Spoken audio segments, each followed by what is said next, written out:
Okay. Good evening. So, coming to filters.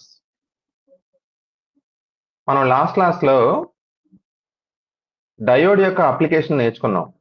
Diodes are unidirectional devices. దాని అర్థం ఏంటి? They conduct current only in one direction.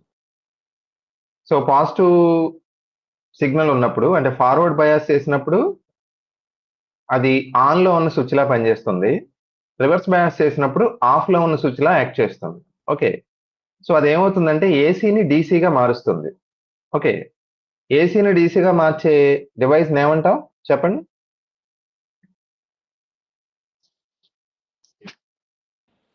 ఏసీని డీసీగా మార్చే డివైస్‌ని ఏమంటాం? బ్యాటరీయే సార్. బ్యాటరీ కాదమ్మా. రెక్టిఫైర్ ఏసీని డీసీగా మార్చేదాన్ని ఏమంటారు? సార్. రెక్టిఫైయర్. Very good. రెక్టిఫైయర్‌లో వాడే కాంపోనెంట్ ఏంటి అని అడిగితే డయోడ్ అని చెప్పాలి.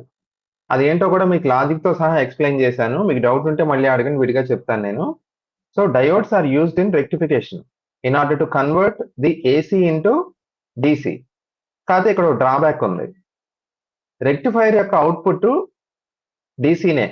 ఎవరు కాదంటలా. కాకపోతే అది స్టడీగా ఉండే డీసీ కాదు. దాన్ని పల్సేటింగ్ డీసీ అనాలి మనం. పల్సేటింగ్ అంటే అందులో మళ్ళీ రిపిల్స్ ఉన్నాయి. చిన్న అలల్లాగా ఉన్నాయి కదా! కానీ డీసీ అంటే ఎలా ఉండాలి? కాన్స్టెంట్‌గా ఉండాలి. సో, అవుట్‌పుట్ రెక్టిఫైయర్ యొక్క అవుట్‌పుట్ డీసీనే గాని స్టడీ డీసీ కాదు కాబట్టి మనం ఇంకొక డివైస్ ఉపయోగించి ఆ పల్సేటింగ్ డీసీని స్టడీ డీసీగా మార్చాలి. అదే ఫిల్టర్. ఓకేనా? సో, మన టాపిక్ ఏంటి ఇప్పుడు? ఫిల్టర్స్. ఫిల్టర్స్ అనేవి ఒక సర్క్యూట్స్ అవి. అవి ఏం చేస్తాయంటే they convert the pulsating DC of rectifier into study DC. అలా మార్చేదాన్ని మనం ఫిల్టర్ అంటాం. సో, మీకు ఇదేగా రెక్టిఫైయర్ అవుట్‌పుట్ ఇలాగే కదా ఉండేది. మనం రిపిల్ ఫ్యాక్టర్ అని కూడా డిఫైన్ చేసాం. మీకు గుర్తుందో లేదో? ఓకేనా? 1 మినిట్ అమ్మా.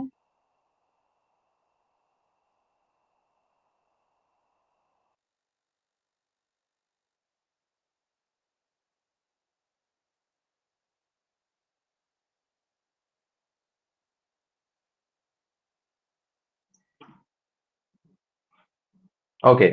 సో, రెక్టిఫైయర్ నుంచి వచ్చే ఈ పల్సేటింగ్ అవుట్‌పుట్‌ని ఈ రిపిల్స్‌ని ఎలిమినేట్ చేసి ఇలాంటి ఒక స్టడీ డీసీగా మార్చేదాన్ని మనం ఫిల్టర్ అంటాం. ఓకేనా? ఫిల్టర్‌లో మనం ఏ కాంపోనెంట్స్ వాడతాం సార్ అంటే మెయిన్‌గా 2 కాంపోనెంట్స్ వాడతామండి. ఒకటి ఇండక్టర్, రెండోది కెపాసిటర్. మీకోసారి గుర్తుందో లేదో కెపాసిటివ్ రియాక్టెన్స్‌కి ఫార్ములా చెప్పండి ఎవరన్నా? ఎక్స్‌సి ఈజ్ ఈక్వల్ టు ఎంత?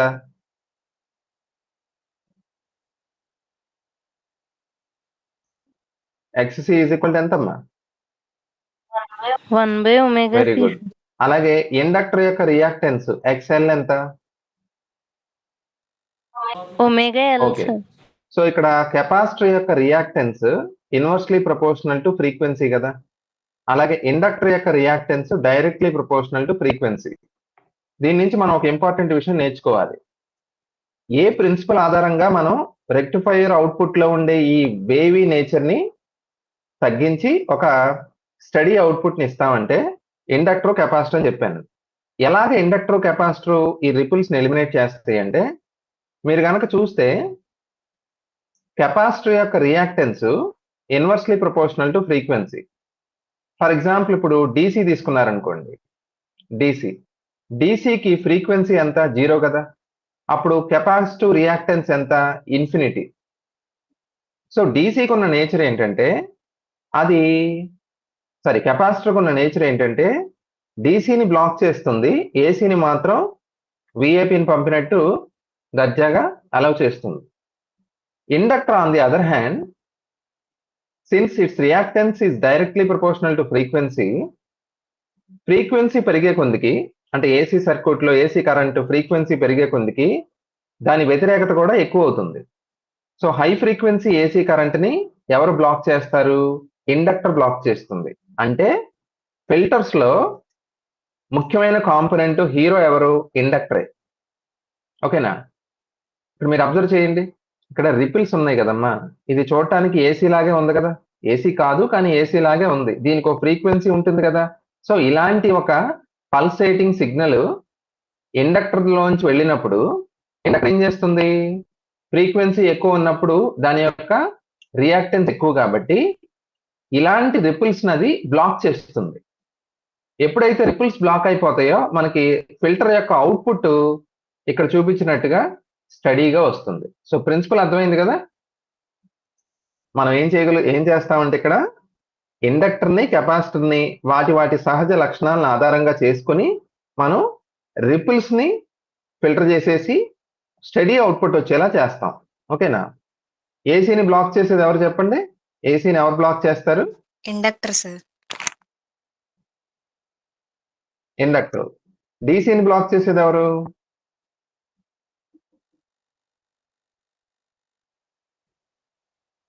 డీసీ అంటే ఫ్రీక్వెన్సీ 0 కదా. ఫ్రీక్వెన్సీ 0 ఉన్నప్పుడు కెపాసిటర్ యొక్క రియాక్టెన్స్ ఎంత? ఇన్ఫినిటీ కదా. సో డీసీని బ్లాక్ చేసేది ఎవరంటే కెపాసిటర్. అది ఎక్కడన్నా నోట్ చేసుకోండి అమ్మా, మర్చిపోతారు, కన్ఫ్యూజ్ అవుతారు మళ్ళీ. ప్రతిసారి మనం రియాక్టెన్స్ కి ఎక్స్ప్రెషన్ రాసుకొని ఎఫ్ ఈక్వల్ టు 0 అయితే ఎక్స్ ఈక్వల్ టు ఇన్ఫినిటీ అవుతుంది అంటే రియాక్టెన్స్ ఎక్కువ కాబట్టి బ్లాక్ చేస్తుంది, అంత లాజిక్ మనం మంచిదే, అలా అప్రోచ్ ఉంటే మంచిదే, కాకపోతే మనం ఈజీ గుర్తుపెట్టుకోవడానికి నోట్ చేసుకోండి. ఓకేనా. సింపుల్ గా చెప్పాలంటే capacitor blocks DC while inductor blocks AC. So inductor capacitor ఈ రెండింటిని బేస్ చేసుకుని మనం ఈ రిపుల్స్ ని మనం ఎలిమినేట్ చేస్తాం. ఓకే. మనకి ఫిల్టర్స్ లో బేసిక్ గా 4 టైప్స్ ఉన్నాయమ్మా. సిరీస్ ఇండక్టర్ ఫిల్టర్ అంటే ఇండక్టర్ ని మనం సిరీస్ లో కలుపుతాం. ఎప్పుడైతే ఇండక్టర్ ని సిరీస్ లో కనెక్ట్ చేస్తామో ఏమవుతుంది, ఇప్పుడే అన్నాను కదా, ఇలాంటి పల్సేటింగ్ డీసీ గనక ఫిల్టర్ గుండా వెళ్ళినప్పుడు ఇది ఫ్రీక్వెన్సీ ఎక్కువ ఉంటుంది కదా, దీనికి ఆసిలేటింగ్ నేచర్ ఉంది కదా. సో ఇలాగా ఆసిలేట్ అయ్యే సిగ్నల్ ని ఇండక్టర్ ఏం చేస్తుంది, బ్లాక్ చేస్తుంది. సో ఇది ప్రిన్సిపల్. అలాగే షంట్ కెపాసిటర్ ఫిల్టర్. మీరు గుర్తుపెట్టుకోవాల్సింది ఏంటంటే కెపాసిటర్ ని కూడా మనం రిపిల్స్ మినిమైజ్ చేయడానికి వాడచ్చు. ఎలాగా, దాన్ని ప్యారలల్ గా కనెక్ట్ చేస్తే. ఓకేనా. సో ఇండక్టర్ అయితే సిరీస్ లో కలిపితే రిపిల్స్ మినిమైజ్ అవుతాయి. కెపాసిటర్ అయితే ప్యారలల్ గా కనెక్ట్ చేసినప్పుడు, షంటింగ్ అంటే ప్యారలల్ కదా, ప్యారలల్ గా కనెక్ట్ చేసినప్పుడు కూడా రిపిల్స్ తగ్గుతాయి. అలాగే ఎల్సి ఫిల్టర్ రెండు వాడచ్చు, ఇండక్టర్ కెపాసిటర్. అలాగే సిఎల్సి ఫిల్టర్ అంటారు. సిఎల్సి ఫిల్టర్ అంటే అవి ఎలా కనెక్ట్ అవుతాయి అంటే చూడండి, ఇది ఎల్, సి, సి. చూడటానికి ఏ షేప్ లో ఉన్నాయి, పై అనే అక్షరం షేప్ లో ఉన్నాయి కదా, అందుకే సిఎల్సి ఫిల్టర్ ని పై ఫిల్టర్ అని కూడా అంటారు. ఈ నాలుగిట్లో మనకి క్వాలిటీ అవుట్పుట్ వచ్చేది దేని నుంచి అంటే పై ఫిల్టర్ నుంచే వస్తుందండి. ఓకేనా. పై ఫిల్టర్ నేను ప్రతిదానికి నేను ఏం రాశానంటే రిపిల్ ఫ్యాక్టర్ రాశాను. చూడండి, రిపిల్ ఫ్యాక్టర్ ఎక్కువ ఉండాలా తక్కువ ఉండాలా మంచి ఫిల్టర్ అనిపించుకోవాలంటే?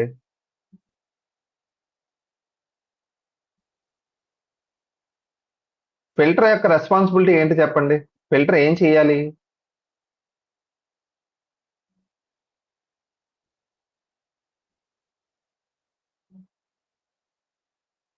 ఇప్పుడు రెక్టిఫైయర్ అవుట్పుట్ ఎలా వచ్చిందండి, స్టడీ డీసీ వచ్చిందా?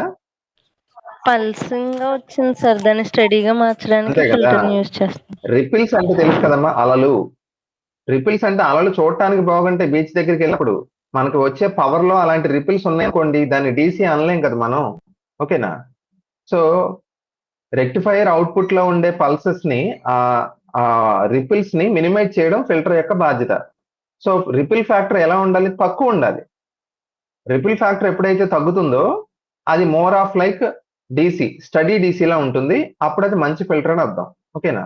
సో అందుకే మనం ఇండక్టర్ ని కెపాసిటర్ ని ఈ రెండింటిని ఉపయోగించి రిపిల్స్ ని మినిమైజ్ చేస్తాం. ఓకే. ఇక్కడ ఇందులో ఒకసారి ఒక క్వశ్చన్ అడిగారండి, క్రిటికల్ ఇండక్టెన్స్ అంటే ఇండక్టెన్స్ వాల్యూ కనీసం ఎంత పెట్టాలంటే ఇంత ఉండాలి, RL/3ω. ఇలా ఉన్నప్పుడు అది అవుట్పుట్ బాగుంటుందని ఒక ఫార్ములా ఉంది. ఓకేనా. సో క్రిటికల్ ఇండక్టెన్స్ ఎంత ఉండాలి అంటే ఎల్సి ఫిల్టర్ కి RL/3ω. RL అంటే లోడ్ రెసిస్టెన్స్, ఒమేగా అంటే ఆఫ్ కోర్స్ ఫ్రీక్వెన్సీ కదా, ఆ ripple frequency. Okay. LC is equal to RL/3ω. ఇది గుర్తుపెట్టుకోండి, ఒకటి important. Next moving on to diodes అయిని ట్రాన్సిస్టర్స్ లోకి వద్దాం. ట్రాన్సిస్టర్స్ కూడా సెమీ కండక్టర్స్ తోనే తయారు చేస్తారు. తేడా ఒక్కటే, diode has 2 terminals whereas a transistor has 3 terminals. Transistor అంటే ఇక్కడ బేసిక్ గా 2 టైప్స్ ఉన్నాయి చూడండి, PNP transistor, NPN transistor. Okay, ఏ ట్రాన్సిస్టర్ లో అయినా సరే ఫస్ట్ ఉన్న ఈ పార్ట్ ని ఏమంటారంటే ఎమిటర్ అంటారు. ఎమిటర్ అంటే ఏం లేదు, ఇట్ ఎమిట్స్ ఎలక్ట్రాన్స్. 1 minute అమ్మా.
ఓకే, ట్రాన్సిస్టర్ చూద్దాం. మీకు ఆల్రెడీ తెలిసే ఉంటుంది, ట్రాన్సిస్టర్ అనేది చాలా చాలా ఇంపార్టెంట్ కాంపోనెంట్ అండి ఎలక్ట్రానిక్స్ లో. Almost it is the heart of electronics అని చెప్పొచ్చు. ఏ ఎలక్ట్రానిక్ డివైస్ లో అయినా సరే మనకి ట్రాన్సిస్టర్ లేకుండా పని అవ్వదు. ఓకేనా? So transistor basically has 3 terminals. Okay, emitter, base and collector. Emitter ఆ పేరుని చూస్తే అర్థమైపోతుంది, మనకి ఛార్జ్ క్యారియర్స్ ని సప్లై చేసేది ఎవరంటే ఎమిటర్, అంటే ఇది బ్యాంక్ లాంటిది. బేస్ అనేది గేట్ లాంటిది. గేట్ అంటే ఏంటి, ఛార్జ్ క్యారియర్స్ ఏ ఛానల్లోంచి అయితే పాస్ అవుతాయో దాన్ని మనం బేస్ అంటాం. తర్వాత కలెక్టర్, పేరులో ఉంది collector, it collects the charge carriers. ఓకేనా? So emitter, base and collector. Emitter ఏమో సప్లై చేస్తుంది, బేస్ ఏమో ఛానల్ ని ప్రొవైడ్ చేస్తుంది ఛార్జ్ క్యారియర్స్ పెనిట్రేట్ అవడానికి, కలెక్టర్ ఏమో ఎమిటర్ ఎమిట్ చేసిన ఛార్జ్ క్యారియర్స్ లో కొంత ఫ్రాక్షన్ ని కలెక్ట్ చేస్తుంది. మీకు డయాగ్రామ్ లో చూడండి, ఎమిటర్ ఏమో నేను కొంచెం ఎక్కువ మందంతో వేశాను. ఇప్పుడు సప్లై చేసడం అంటే ఏంటి, అప్పిచ్చేవాడు దగ్గర డబ్బులు ఎక్కువ ఉండాలి కదా ఎప్పుడు కూడా. సో ఎమిటర్ మనకు పాష్ గా ఉంటుంది, చాలా రిచ్ అన్నమాట. సో దానికి డోపింగ్ ఎక్కువ చేస్తారు. Emitter is highly doped because it supplies the charge carriers. తర్వాత బేస్ అనేది మనకు ఒక ఛానల్ కదా, జస్ట్ ఛార్జ్ క్యారియర్స్ పెనిట్రేట్ అవడానికి ఒక గేట్ లాంటిది. ఓకేనా? అది ఎలా ఉండాలి, థిన్ గా ఉండాలి కాబట్టి చాలా తక్కువగా డోప్ చేస్తారు బేస్ ని. వెరాస్ కలెక్టర్ ని మోడరేట్ గా డోప్ చేస్తారు. అంటే ఎలా ఉంటుంది అంటే ఎమిటర్ కంటే తక్కువ, బేస్ కంటే ఎక్కువ, అలా డోప్ చేస్తారు దాన్ని. ఓకేనా? సో ఇలా 3 టెర్మినల్స్ కదమ్మా, ఎమిటర్, బేస్, కలెక్టర్. మనం పిఎన్పి ట్రాన్సిస్టర్ తయారు చేయొచ్చు, ఎన్పిఎన్ కూడా తయారు చేయొచ్చు, అంతే కదా. N type, P type semiconductors ని ఇలా 2 రకాలుగా చేయొచ్చు కదా. So there are 2 types of transistors, PNP and NPN. Okay, so PNP transistor లో ఎమిటర్ ఏంటి, పి టైపు, బేస్ ఏమో ఎన్ టైపు, కలెక్టర్ ఏమో P type, vice versa. Okay, doping concentration చూసుకోండి, పెద్ద కష్టం అయితే కాదు నేను చెప్పిన దాన్ని బట్టి. ఓకేనా? Emitter, so it emits the charge carriers. So దాని దగ్గర ఛార్జ్ క్యారియర్స్ ఉండాలి, ఎక్కువ ఉండాలి. అలా ఉండాలి అంటే డోపింగ్ ఎక్కువ చేయాలి. ఓకే, తర్వాత ట్రాన్సిస్టర్స్ ని మనం సర్క్యూట్ లో కనెక్ట్ చేసేటప్పుడు ఒక తిరకాసు, పేచీ వచ్చింది. ఏంటంటే పేచీ, ఇప్పుడు డయోడ్స్ కి 2 టెర్మినల్స్ ఉంటాయి కదా, ఒక టెర్మినల్ ని ఇన్పుట్ కి, ఇంకో టెర్మినల్ ని అవుట్పుట్ కి కనెక్ట్ చేస్తాం. సో గొడవ లేదు. ఇక్కడ ట్రాన్సిస్టర్స్ కి 3 టెర్మినల్స్ ఉంటాయి కదా. సో ఇన్పుట్ కి, అవుట్పుట్ కి ఈక్వల్ గా మనం టెర్మినల్స్ ఇవ్వలేం కదా. ఓకేనా? ఇప్పుడు ఇన్పుట్ కి ఒక టెర్మినల్ ఇచ్చి అవుట్పుట్ కి 2 టెర్మినల్స్ ఇవ్వడం అన్యాయం. అలాగే ఇన్పుట్ కి 2 ఇచ్చి అవుట్పుట్ కి ఒక టెర్మినల్ ఇవ్వడం తప్పు. సో మనం ఎప్పుడన్నా సరే ట్రాన్సిస్టర్ ని సర్క్యూట్ లో కనెక్ట్ చేసేటప్పుడు ఒక టెర్మినల్ ని కామన్ చేయాలి. ఎమిటర్ ని కామన్ చేయొచ్చు, బేస్ ని కామన్ చేయొచ్చు, లేదా కలెక్టర్ ని కామన్ చేయొచ్చు. అందుకే there are 3 configurations in which a transistor is connected in a circuit. అవేంటి సిబి, సిఈ, సిసి.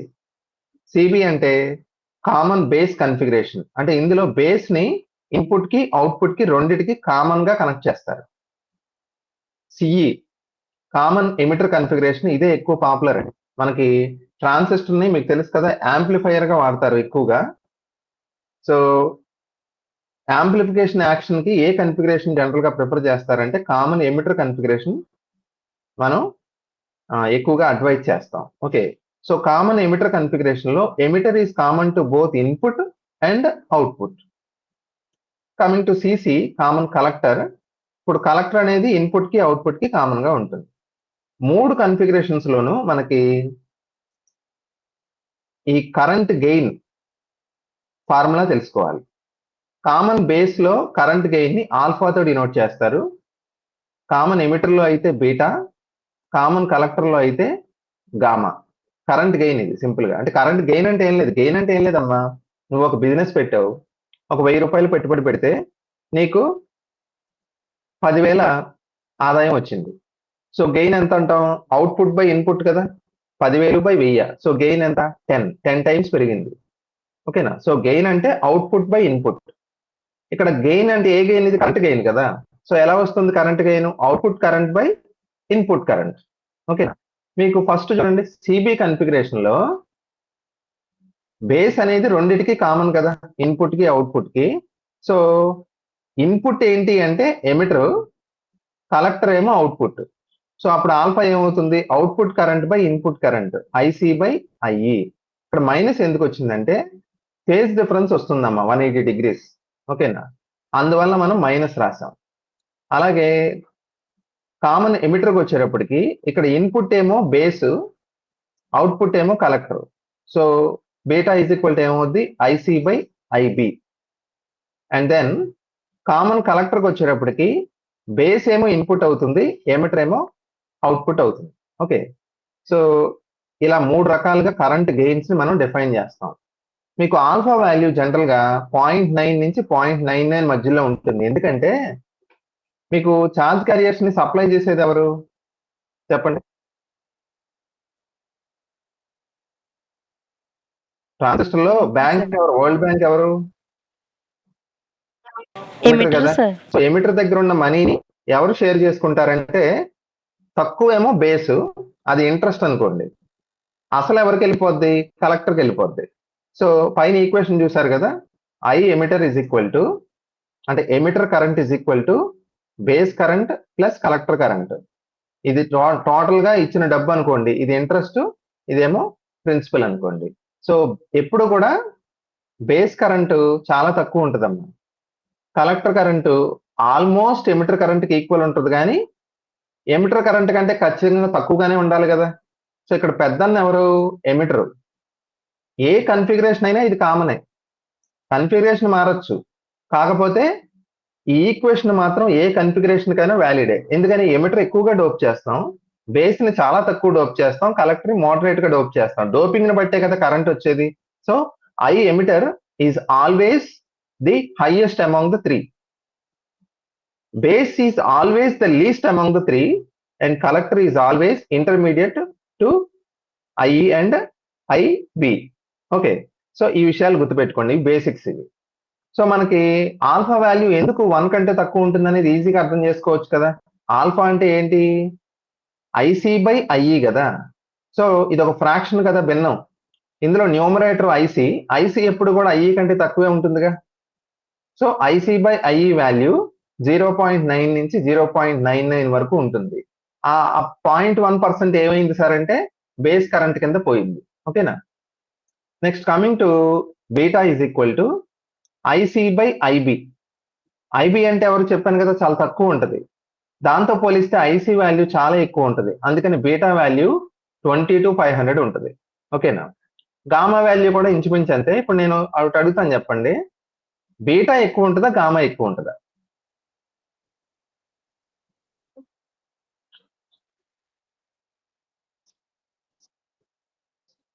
గామానే సార్.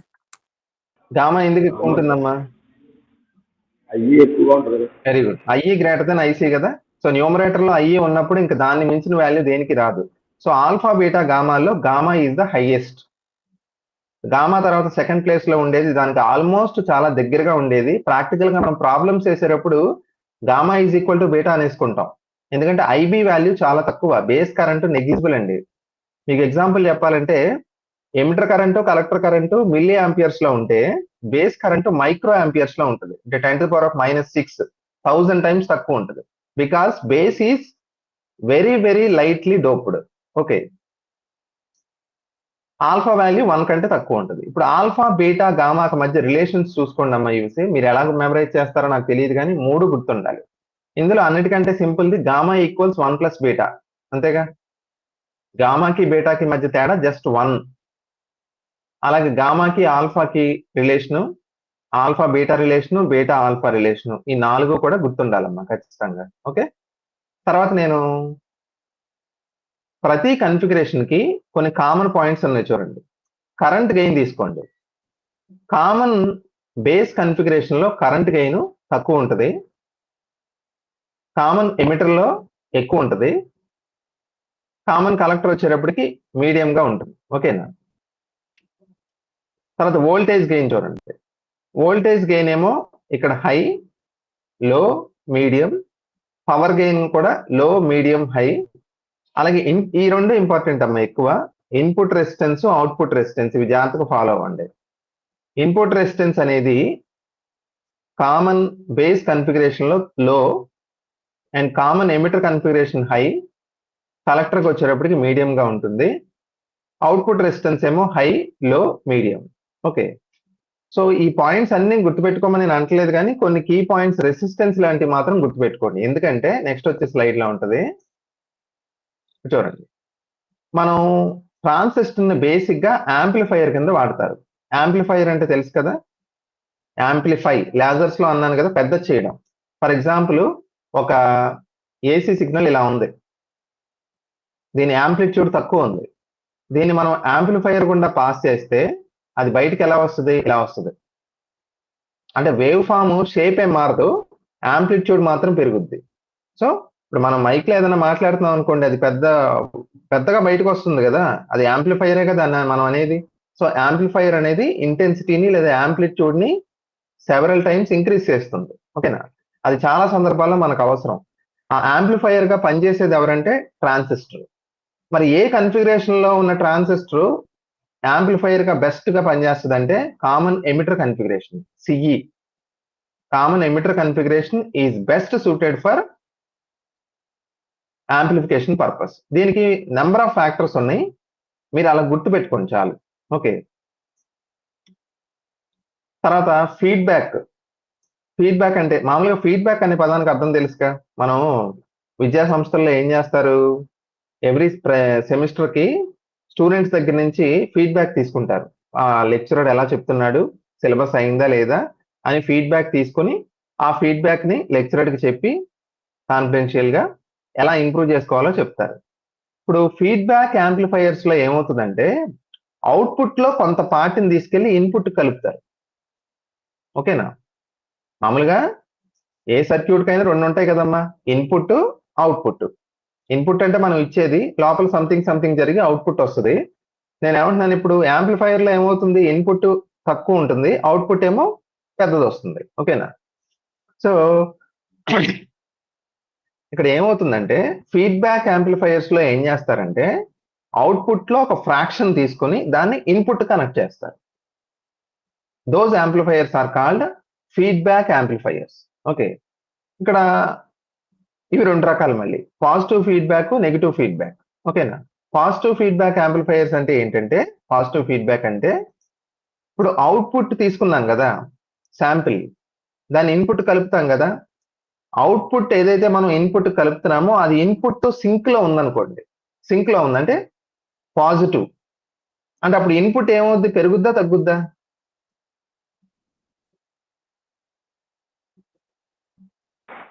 పెరుగుతుంది కదా, because they are in phase. So మీకు పాజిటివ్ ఫీడ్బ్యాక్ అంటే ఏంటంటే అర్థం సింపుల్ గా ఇన్పుట్ ఇంక్రీజ్ అవుతుంది, because the fraction of the output which is connected to the input is in phase with the input, that's why they add. So input increase అవుతుంది. ఇంకా negative లో reverse కదా, మీరు ఏదైతే అవుట్పుట్ లో fraction తీసుకుని input కలుపుతారో అది it is out of phase with input, so that రెండు సబ్ట్రాక్ట్ అవుతాయి. అంటే మనకి ఇంటర్ఫీరెన్స్ లో కన్స్ట్రక్టివ్ డిస్ట్రక్టివ్ ఇంటర్ఫీరెన్స్ లాగా నెగిటివ్ ఫీడ్బ్యాక్ అంటే డిస్ట్రక్టివ్ లాంటిది. సో ఇన్పుట్ ఏమవుతుంది, తగ్గుతుంది. ఓకేనా, ఇప్పుడు నేను అడుగుతాను, చెప్పండి ఎవరినన్నా, ఇది నేను ఇందులో రాయలేదు, మీరు చెప్పండి. ఓకేనా, ఒక్కసారమ్మా.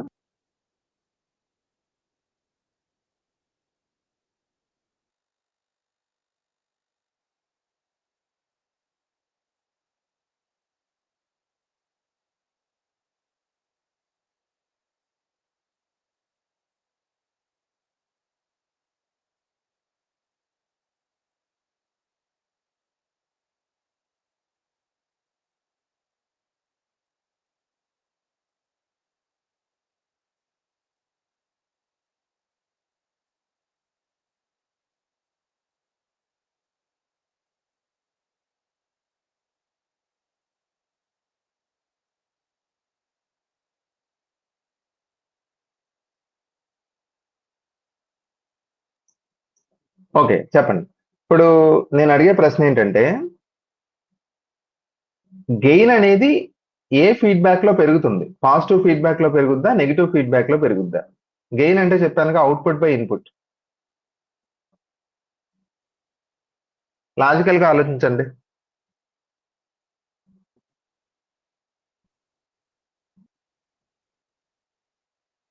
పాజిటివ్ ఫీడ్బ్యాక్ లో మనం అవుట్పుట్ లో ఉన్న ఒక ఫ్రాక్షన్ తీసుకొని ఇన్పుట్ కి కలుపుతాం.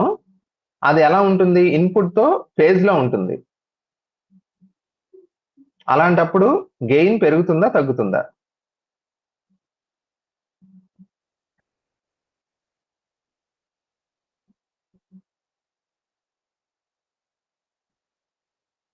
మామూలుగా ఆలోచించండి, కొన్ని ఫిజిక్స్ ప్రకారం కాదు, పక్కన పెట్టండి.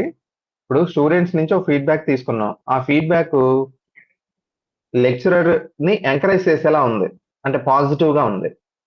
అప్పుడు లెక్చరర్ బాగా పాఠం చెప్తాడా, లేకపోతే కొలాప్స్ అయిపోయి ఇంక నా వల్ల కాదని రిటైర్ అయిపోతాడా? బాగా చెప్తారు సార్. బాగా చెప్తారు కదా. సో పాజిటివ్ ఫీడ్బ్యాక్, దాని గురించి ఎక్కువ మరీ చాదస్తంగా ఆలోచించకండి. పాజిటివ్ ఫీడ్బ్యాక్ ఎప్పుడు కూడా మన పర్ఫార్మెన్స్ ఏం చేస్తుంది, పెంచుద్ది. అలా దాని అర్థం ఏంటి, లెక్చరర్ సరిగ్గా చెప్పలేదు అనుకోండి, అప్పుడు కూడా నువ్వు సూపర్ బాగా చెప్తున్నావు అని చెప్పావు అనుకోండి, అది మళ్ళీ మంచి రిజల్ట్స్ రావు. ఓకేనా, నెగిటివ్ కూడా వాల్యూ ఉండాలి. పాజిటివ్ ఎంత మంచిదో నెగిటివ్ కూడా అంతే మంచిది. అని మీకు అర్థం కావడానికి చెప్తున్నాను. ఇక్కడ positive feedback has a positive effect on gain. Gain increase అవుతుందన్న. నెగిటివ్ ఫీడ్బ్యాక్ లో గెయిన్ తగ్గుతుంది. ఓకేనా, కానీ నేను ఒక విషయం చెప్తాను చూడండి. మనం యాంప్లిఫైయర్ లో ఏ ఫీడ్బ్యాక్ వాడతారు? ట్రాన్సిస్టర్ యొక్క మెయిన్ ఫంక్షన్ ఏంటి, యాంప్లిఫైయరే కదా. అది ఇన్పుట్ తీసుకుంటుంది, ఆ ఇన్పుట్ ని పెంచి చూపిస్తుంది మనకి. యాంప్లిఫైయర్ అంటే అదే కదా. మరి యాంప్లిఫైయర్ గా వాడుతున్నప్పుడు నెగిటివ్ ఫీడ్బ్యాక్ వాడాలా, పాజిటివ్ ఫీడ్బ్యాక్ వాడాలంటే నెగిటివ్ ఫీడ్బ్యాకే వాడాలి. ఓకేనా, దానికి ఒక రీజన్ ఉంది. ఇప్పుడు పాజిటివ్ ఫీడ్బ్యాక్ లో ఉన్న అడ్వాంటేజ్ ఏంటి, గెయిన్ పెరుగుతుంది. ఓకేనా, కాకపోతే ఇక్కడ ఒకటి గమనించండి, పాజిటివ్ ఫీడ్బ్యాక్ ఇచ్చినప్పుడు అవుట్పుట్ లో ఏదైతే వేరియేషన్స్ ఉంటాయో, కొంచెం జాగ్రత్తగా వినండి. అవుట్పుట్ లో ఏవైతే వేరియేషన్స్ ఉన్నాయో ఆ వేరియేషన్స్ మనం ఇన్పుట్ కలుపుతాం కాబట్టి ఆ వేరియేషన్స్ ఏమవుతాయి, మనకి మ్యాగ్నిఫై అయ్యి వస్తాయి. అది యాంప్లిఫైయర్ కి సెట్ అవ్వదు. ఓకేనా, మనం యాంప్లిఫైయర్ పర్పస్ దాని కాంటెక్స్ట్ లో ఆలోచిస్తున్నప్పుడు మనకి ఏం అవ్వాలి, అవుట్పుట్ లో ఉన్న ఏదన్నా చిన్న అబ్నార్మాలిటీస్ అనామలీస్ వచ్చినాయి అనుకోండి, అవి పాజిటివ్ ఫీడ్బ్యాక్ లో చాటంతాయి కనిపిస్తాయి. అంటే బ్యాలెన్స్ పోద్ది. ఇక్కడ గెయిన్ పెరుగుతుంది కానీ బ్యాలెన్స్ తగ్గిపోతుంది. ఓకేనా, స్టెబిలిటీ తగ్గుతుంది. సో అందుకే గెయిన్ తగ్గినప్పటికీ కూడా నెగిటివ్ ఫీడ్బ్యాక్ నే వాడతారు. ఏ పర్పస్ కి, యాంప్లిఫైయర్ పర్పస్ కి. ఓకేనా, ఇక్కడ ముఖ్యమైన డిఫరెన్స్ ఉంది, చాలా జాగ్రత్తగా వినండి అమ్మా. మనకు రెండు వస్తాయి, యాంప్లిఫైయర్, ఆసిలేటర్. చెప్తాను చూడండి.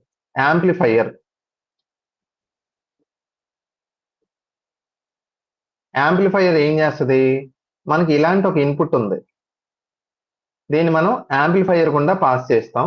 అప్పుడు అది ఎలా బయటకు వస్తుంది అని చెప్పాను, ఇలా బయటకు వస్తుంది.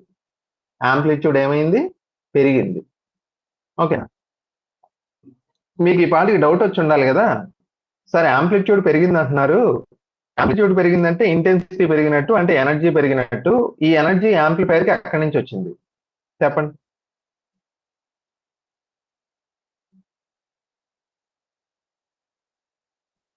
ఏదో మ్యాజిక్ లా ఉంది కదా, భూతద్దంలో చూపించినట్టు వేవ్ పెద్దది కనిపిస్తుంది. మరి ఆ పవర్, ఎక్స్ట్రా పవర్ ఎక్కడి నుంచి వచ్చింది యాంప్లిఫైయర్ కి? ఇమిటర్ నుంచి సార్, ఇమిటర్. ఏమా?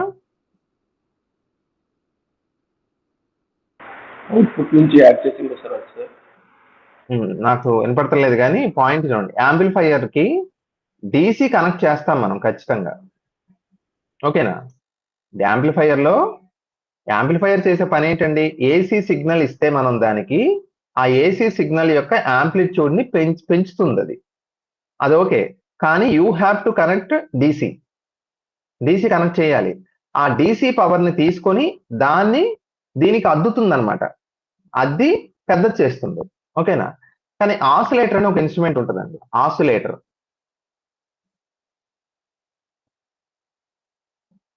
ఓకేనా?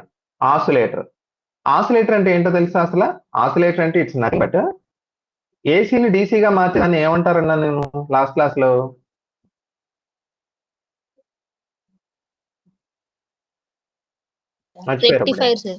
రెక్టిఫైయర్. Very good.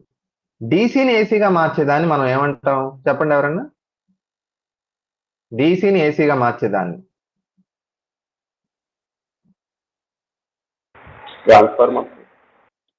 ట్రాన్స్ఫార్మరా వెంకటేష్? డీసీని ఏసీగా మార్చేదాన్ని ఏమంటారంటే మీరు ఆన్సర్ ఏమంటే ఏమని చెప్పాలి? ఇన్వర్టర్ అని చెప్పాలన్నా. ఇన్వర్టర్, ఓకేనా? Device which converts DC into AC, direct current ని ఆల్టర్నేటింగ్ కరెంట్ గా మార్చేదాన్ని ఇన్వర్టర్ అంటాం, ఓకేనా? ఇన్వర్టర్ లో ఉండే సర్క్యూట్ ఏంటి? Nothing but oscillator. ఆసిలేటర్ ఏం చేస్తుందో తెలుసా? నువ్వు డీసీ కనుక ఇస్తే దాన్ని ఏసీగా మార్చేస్తుంది. మరి యాంప్లిఫైయర్ కి దీనికి తేడా ఏంటంటే సార్, తేడా ఏంటంటే ఇక్కడ యాంప్లిఫైయర్ లో మనం ఏసీ ఇవ్వాలా లేదా అది చెప్పండి. యాంప్లిఫైయర్ లో ఏసీ ఇన్పుట్ అవసరమా లేదా? అవసరమే కదా. ఎందుకని? అది మనం ఒక ఏసీని మనం దానికి చూపిస్తే డీసీ పవర్ ని తీసుకొని ఆ ఏసీ సిగ్నల్ ని యాంప్లిఫై చేస్తుంది. So amplifier must have an AC input signal, okay. కానీ ఆసిలేటర్ కి ఏసీ అక్కర్లా. ఆసిలేటర్ ఏం చేస్తుంది అంటే సింపుల్ గా దానికి మనం డీసీ ఇస్తే చాలు, మనకు కావలసిన ఫ్రీక్వెన్సీ ఉన్న ఏసీని జనరేట్ చేసేస్తుంది, ఓకేనా? అది సాటూత్ వేవ్ ఫామ్ అవ్వచ్చు, లేకపోతే ట్రయాంగులర్ అవ్వచ్చు, సైన్ వేవ్ కూడా అయ్యి ఉండొచ్చు. So oscillator does not need an AC, only డీసీని అది ఏసీగా మార్చేస్తుంది. యాంప్లిఫైయర్ అలా కాదు, మనం ఒక సిగ్నల్ ఇస్తే కనుక దాన్ని పెద్ద చేసి చూపిస్తుంది. అది బేసిక్ డిఫరెన్స్ అన్న. సో ఇక్కడ చూడండి, ఇక్కడ బాక్స్ లో రాశాను కదా, ఇది చాలా ఇంపార్టెంట్ పాయింట్, ఇది అడిగారు చాలా సార్లు, ఓకేనా? యాంప్లిఫైయర్ కి అయితే నెగిటివ్ ఫీడ్బ్యాక్ ప్రిఫర్ చేయాలి మనం, కానీ ఆసిలేటర్ కి మాత్రం ఎప్పుడు కూడా పాజిటివ్ ఫీడ్బ్యాక్ నే వాడతారు, ఓకేనా? ఎందుకంటే ఇక్కడ ఒక ఫార్ములా ఉంది చూడండి. ఇక్కడ ఏ అంటే గెయిన్ అమ్మ, మామూలుగా ఏ అంటే గెయిన్. ఏఎఫ్ అంటే ఏంటి? ఏఎఫ్ అంటే ఏంటంటే పాజిటివ్ ఫీడ్బ్యాక్ ఇచ్చిన ఒక యాంప్లిఫైయర్ యొక్క గెయిన్, ఓకేనా? అంటే ఫీడ్బ్యాక్ ఇచ్చిన తర్వాత దాని గెయిన్ అనమాట. So AF is equal to A by 1 minus A beta. ఎలా గుర్తుపెట్టుకుంటారు? రివర్స్ లో గుర్తుపెట్టుకోండి. పాజిటివ్ ఫీడ్బ్యాక్ అన్నప్పుడు మైనస్ వస్తుంది, అలాగే నెగిటివ్ ఫీడ్బ్యాక్ అన్నప్పుడు గెయిన్ కి formula A by 1 plus A beta వస్తుంది, ప్లస్ వస్తుంది, ఓకేనా? సో మీరు అబ్జర్వ్ చేయండి ఇక్కడ. మీకు ఆల్రెడీ నేను చెప్పాను కదా, నెగిటివ్ ఫీడ్బ్యాక్ లో గెయిన్ ఏమవుద్దని చెప్పాను? పెరుగుద్దన్నానా తగ్గుద్దన్నానా?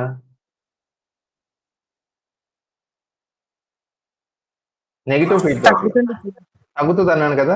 అది ఇక్కడ ఈక్వేషన్ లో కూడా తెలిసిపోతుంది చూడండి. ఏ అంటే మామూలుగా ఫీడ్బ్యాక్ లేనప్పుడు గెయిన్, ఏఎఫ్ అంటే ఫీడ్బ్యాక్ ఇచ్చిన తర్వాత గెయిన్. 1 ప్లస్ అని వచ్చిందంటే కింద టర్మ్ 1 కంటే ఎక్కువ ఉంటుంది కదా. సో 1 కంటే ఎక్కువ విలువ డినామినేటర్ లో ఉన్నప్పుడు ఆ వచ్చే వాల్యూ ఆబ్వియస్లీ ఏ కంటే తగ్గిపోద్ది కదా. సో అందుకే నేను ఏమన్నాను, నెగిటివ్ ఫీడ్బ్యాక్ లో gain decreases but stability increases. whereas in positive feedback gain increases but stability decreases. మనం ఆసిలేటర్ కి దేన్ని వాడతారని చెప్పాను, పాజిటివ్ ఫీడ్బ్యాక్ వాడతారన్న. ఎందుకంటే ఇక్కడ చూడండి, ఒకవేళ ఏ బీటా వాల్యూ కనుక 1 అయింది అనుకోండి, ఇక్కడ బీటా అంటే ఏంటో తెలుసా, మనం అవుట్పుట్ లో ఒక ఫ్రాక్షన్ తీసుకొని ఇన్పుట్ కలుపుతున్నారని చెప్పని చూసారా, ఆ ఫ్రాక్షనే బీటా. ఓకేనా, ఏ ఇంటూ బీటా, ఇది ఏ బీటా కాదు, ఏ ఇంటూ బీటా. సో ఏ బీటా వాల్యూ కనుక 1 అయింది అనుకోండి, అప్పుడు మీరు ఏఎఫ్ ఇజ్ ఈక్వల్ ఎంత అవుద్దమ్మా, ఏఎఫ్ ఇజ్ ఈక్వల్ ఎంత, ఇన్ఫినిటీ కదా. సో 1 - 1 0, 1/0 ఎంత, ఇన్ఫినిటీ. అంటే అర్థం ఏంటి, దాని అర్థం ఏంటంటే మీరు ఏసీ ఇన్పుట్ ఇవ్వకపోయినా కూడా అది పనిచేస్తుంది. అలా పనిచేసేదాన్ని మనం ఏమంటాం, ఆసిలేటర్ అంటాం. ఓకేనా, సో పాజిటివ్ ఫీడ్బ్యాక్ లోనే ఇది సాధ్యం అవుతుంది, నెగిటివ్ ఫీడ్బ్యాక్ లో కాదు. ఓకేనా, సో ఇక్కడ మనం దీన్ని ఏమనొచ్చో తెలుసా, A beta is equal to 1 అని ఆసిలేషన్ కి కండిషన్ అనొచ్చు. ఒక సర్క్యూట్ ఆసిలేటర్ లాగా యాక్ట్ చేయాలి అంటే ఏ బీటా ఈక్వల్స్ 1 అవ్వాలన్న. ఓకేనా, బార్క్-హాసన్ కండిషన్ అంటారు దీన్ని. దీన్ని జనరల్ గా రాస్తే A beta value greater than or equal to 1 అంటాం. ఈజ్ ఈక్వల్ టు 1 అయితే మాత్రం అలాంటి సర్క్యూట్ ఆసిలేటర్ లా యాక్ట్ చేస్తుంది. ఓకేనా, అలాగే టోటల్ ఫేజ్ షిఫ్ట్ మొత్తం సర్క్యూట్ మొత్తంలో ఫేజ్ షిఫ్ట్ ఎంత ఉండాలంటే 0 degrees అయిపోవాలి. అంటే 360 అన్న 0 అన్న ఒకటే కదా, టోటల్ కలిపి 0 అయిపోవాలి. మీకు ఇందులో ఫేజ్ షిఫ్ట్ ఆసిలేటర్ అని ఒకటి ఉంటుందన్న, ఫేజ్ షిఫ్ట్ ఆసిలేటర్. ఇందులో మనం 3 ఆర్సీ నెట్వర్క్లు వాడతాం. ఆర్సీ నెట్వర్క్లు 3 వాడతాం, ఇలా 3 ప్యారలల్ గా ఉంటాయి. అంటే 3 ల్యాడర్, 3 నిచ్చెనలు ఉన్నట్టు ఉంటాయి. RC RC RC. ఓకేనా, మీకు ఆర్సీ నెట్వర్క్ లో ఒక్కో ఆర్సీ నుంచి 60 degrees ఫేజ్ డిఫరెన్స్ వస్తుందమ్మా. సో 3 ఆర్సీలు కలిపితే 180 degrees వస్తుంది. ఓకేనా, 180 degrees కాదు కదా సార్, మొత్తం ఫేజ్ షిఫ్ట్ కావాల్సింది 360 కదా, మరి ఆ మిగిలిన 180 ఎవరు ఇస్తారంటే మనం యాంప్లిఫైయర్ కింద దేన్ని వాడతారని చెప్పాను, సిఈని వాడతారని చెప్పాను కదా. కామన్ ఎమిటర్ యాంప్లిఫైయర్ లో alpha is equal to -IC/IE కదా. ఈ మైనస్ ఎందుకు వచ్చిందని చెప్పాను గుర్తుందా, 180 degrees ఫేజ్ డిఫరెన్స్ న్యాచురల్ గానే వస్తుంది. ఇందులో కామన్ ఎమిటర్ యాంప్లిఫైయర్ లో అవుట్పుట్ కి ఇన్పుట్ కి మధ్య. సో ఆర్సీ నెట్వర్క్ వల్ల వచ్చే 180 degrees phase difference, common emitter పుట్టుకతో వచ్చే 180 degrees ఫేజ్ డిఫరెన్స్ కలిపితే టోటల్ ఎంత, 360. ఓకేనా, అందుకని మనకి ఈ ఆర్సీ ఫేజ్ షిఫ్ట్ ఆసిలేటర్ మనకు కావాల్సిన అవుట్పుట్ ఇస్తుంది అనమాట. దాని యొక్క ఫ్రీక్వెన్సీ ఫార్ములా అంటే మనకు అది ప్రొడ్యూస్ చేసే దేన్ని, ఏసీని కదా, డీసీని ఏసీగా మారుస్తుంది కదా. ఆ వచ్చే ఏసీ యొక్క ఫ్రీక్వెన్సీ ఎంత అంటే 1/2π√10 RC. ఇది కూడా important formula, 1/2π√10 RC. RC phase shift oscillator problem ఇది. ఓకేనా, కొన్ని అడుగుతాను చెప్పండి ఒకసారి. యాంప్లిఫైయర్ యాక్షన్ కి ఏ కన్ఫిగరేషన్ బెస్ట్ అండి?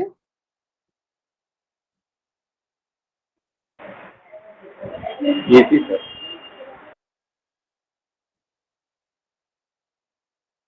అది కదమ్మా, నేను సిబి, సిఈ, సిసిలో ఏ కన్ఫిగరేషన్ యాంప్లిఫైయర్ గా బాగా ఉంటుంది? CE sir. సిఈ. ఓకేనా, తర్వాత కరెంట్ గెయిన్ అంటే గెయిన్ మనకి చాలా ఎక్కువగా వచ్చే కన్ఫిగరేషన్ ఏంటి మూడిట్లో? ఏసీ. గామా ఫార్ములా చెప్పండి.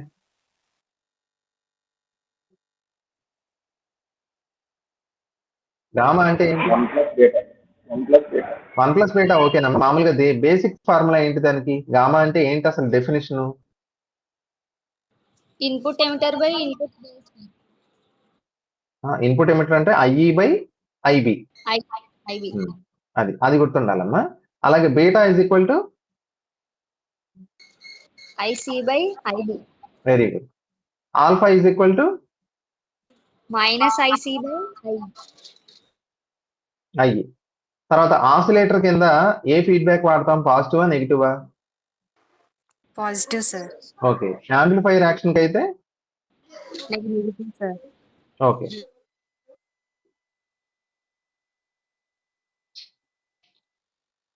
తర్వాత ట్రాన్సిస్టర్ లో ఏ రీజియన్ ని అన్నిటికంటే ఎక్కువగా డోప్ చేస్తారు? Emitter sir. ఎమిటర్. ఓకే, ఏ రీజియన్ యొక్క థిక్నెస్ అన్నిటికంటే ఎక్కువ ఉంటది?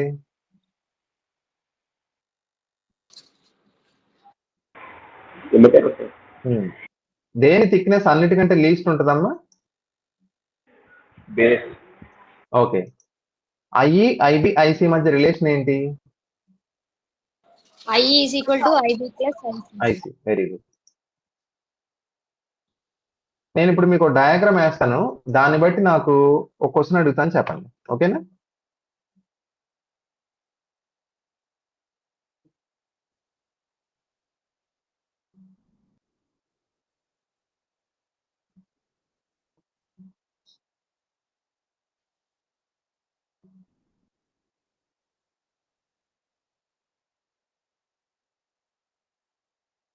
ఇలా ఒక సర్క్యూట్ సింబల్ కనిపిస్తే అఫ్ కోర్స్ నేను ఏమంటానంటే ఇది ఎమిటర్ అంటున్నాను, ఇది బేసు, ఇది కలెక్టర్. ఇది ఏ కన్ఫిగరేషన్ చెప్పండి?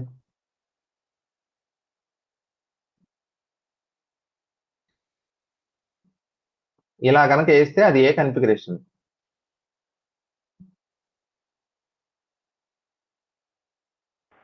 Common base. కామన్ బేస్ కదా, సిబి. వెరీ గుడ్, అంతవరకు కరెక్టే. ఇప్పుడు నేను అడిగే ప్రశ్న, నేను ఇక్కడ చూపించింది పిఎన్పి ట్రాన్సిస్టరా, ఎన్పిఎన్ ట్రాన్సిస్టరా?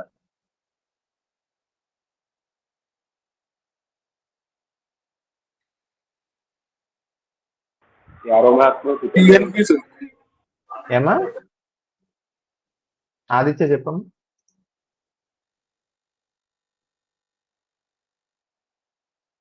పిఎన్పినా ఎన్పిఎన్? పిఎన్పి ఎలా చెప్తున్నారు పిఎన్పి అని? ఎమిటర్ దగ్గర నుంచి వెళ్తున్నాయి వెరీ గుడ్. మనం ఇలాంటి డయాగ్రామ్ వేసినప్పుడు we have to see the direction of the arrow. Arrow ఎటు వెళ్తుందో చూసుకోవాలి. ఓకేనా? ఇక్కడ యారో ఇలా వెళ్తుందంటే అర్థం, యారో ఆబ్వియస్లీ ఎమిటర్ నుంచి బేస్ కే కదా వెళ్ళేది, అందులో డౌటే లేదు. ఎప్పుడు కూడా ఎలక్ట్రాన్స్ బేస్ నుంచి ఎమిటర్కి రావు కదా. సో మనకి ఏమై ఉండాలి? ఎమిటర్ నుంచి బేస్ కి యారో వెళ్తుందంటే అర్థం ఇది పి అయి ఉండాలి, ఇది ఎన్ అయి ఉండాలి. మనం పి నుంచి ఎన్కే కదా చూపిస్తాం. ఓకేనా? అలాగే ఎన్పిఎన్ ట్రాన్సిస్టర్ అనుకోండి, మనకి సర్క్యూట్ సేమ్ ఇలాగే అలా కనిపిస్తుంది అనమాట. ఇలా ఉన్నది కాస్త యారో ఇటు చూపిస్తుంది. ఓకేనా? అప్పుడు మనం ఏం చెప్పాలి? ఇది ఎన్పిఎన్ ట్రాన్సిస్టర్ అని చెప్పాలి. ఓకేనా? ఒకసారి ఎక్కడో అడిగారమ్మా, నేను ఓల్డ్ పేపర్ లో గుర్తుంది నాకు. అంటే ఒక సర్క్యూట్ స్కీమాటిక్ గా ఒక డయాగ్రామ్ చూపించి identify the nature of transistor అని అడుగుతారు. NPN PNP. ఓకేనా? పిఎన్పి ట్రాన్సిస్టర్ లో మెజారిటీ క్యారియర్స్ ఏంటి?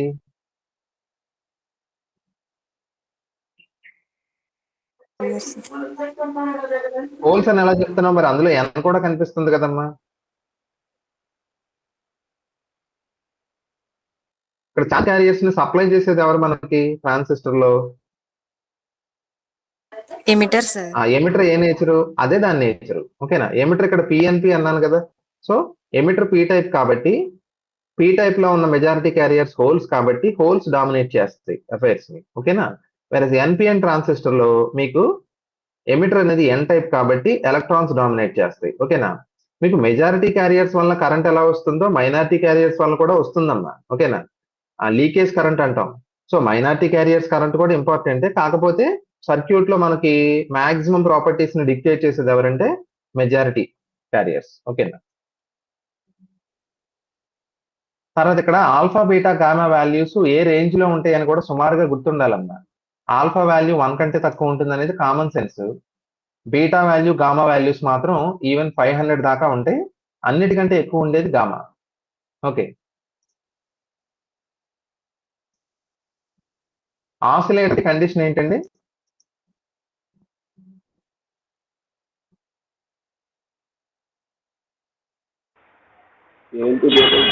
A beta is equal to 1.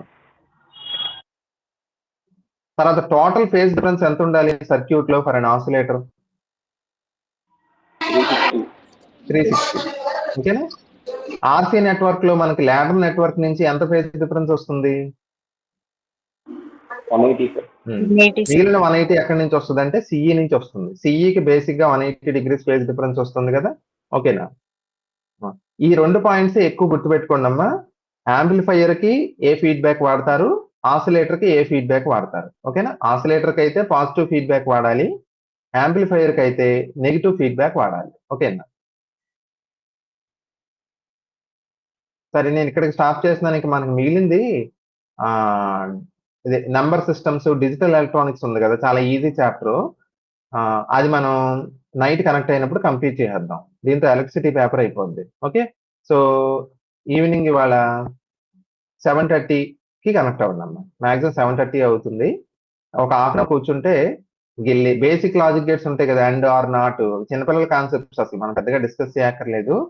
కొన్ని ఇంపార్టెంట్ పాయింట్స్ అందులో బులియన్ ఎక్స్ప్రెషన్స్ కాంప్లికేటెడ్ గా ఇచ్చినప్పుడు ఎలా సింప్లిఫై చేయాలి అవి చెప్తాను. అలాగే నెంబర్ సిస్టమ్స్ కన్వర్షన్స్ కూడా మీరు ప్రాక్టీస్ చేసేదే అది. ఓకేనా, ఒక డెసిమల్ నెంబర్ ఇస్తే బైనరీలోకి ఎలా మార్చాలి అవి చెప్తే వచ్చేటి కాదు, ప్రాక్టీస్ చేయాలి, ప్రాబ్లమ్స్ లాంటివి. ఓకేనా, ఒక డెసిమల్ బైనరీ నెంబర్ ని డెసిమల్ లోకి ఎలా కన్వర్ట్ చేయాలి అంటే, నెంబర్ అంటే ఓన్లీ నెంబర్సే కాదు, ఫ్రాక్షన్స్ వచ్చినా కూడా, పాయింట్లు ఉన్నా కూడా కన్వర్ట్ చేయగలగాలి. ఓకేనా, ఆ కన్వర్షన్స్ కొన్ని ఇంపార్టెంట్ పాయింట్స్ చెప్తాను, మిగిలింది మీరు ప్రాక్టీస్ చేసి డౌట్స్ ఉంటే అడుగుదురుగా. ఓకే.